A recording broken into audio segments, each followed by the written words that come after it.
Hi friends, সকলোকে good afternoon. সকলোৱে কেনে আছে জনাবচোন। মই আজি ভালে নাই, মোৰ অলপ আজি মানে বিৰাট মূৰৰ বিষ ৰাতিপুৱাৰ পৰাই। এনেকৈ আছো, মূৰত এতিয়া তেল দি আছো।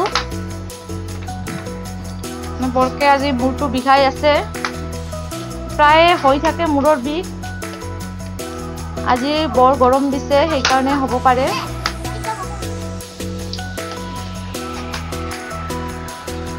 তেল দিলে অলপ ভাল পাম চাগে, ঠিকছে তেল দি দিছো।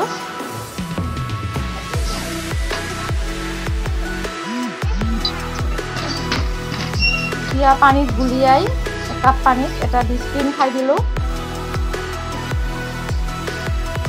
চাওক ডিস্পিন খাই দিলো পানীত গুলিয়াই। এতিয়া অলপমান বহিম, তাৰপিছত ভাত বনাব লাগিব। আমি ভাত খাম, ল'ৰা আৰু মই এখন ভাততে বাঢ়ি লৈছোঁ ভাত।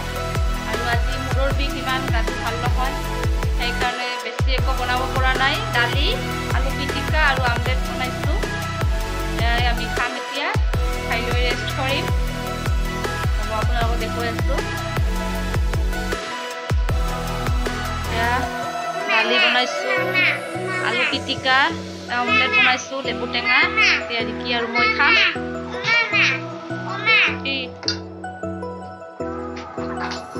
এতিয়া বাচন মাজি আছো।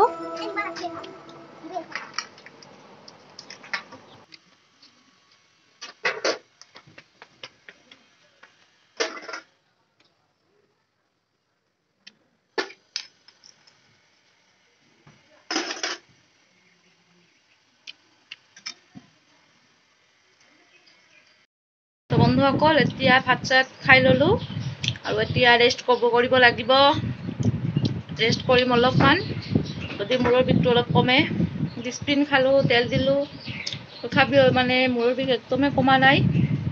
আৰু মানে কোনোবাই যদি জানে কি কৰিলে মূৰৰ বিষটো ভাল হ'ব জনাবচোন। কোনোবাই জানিলে মই ভাল পাম বৰ, জনালে কমেণ্টত জনাই দিব দেই। তো আজিলৈ বাই বাই। সকলোৱে ভালে থাকক, সকলোলৈ মোৰ বহুত মৰম। আৰু বাই বাই।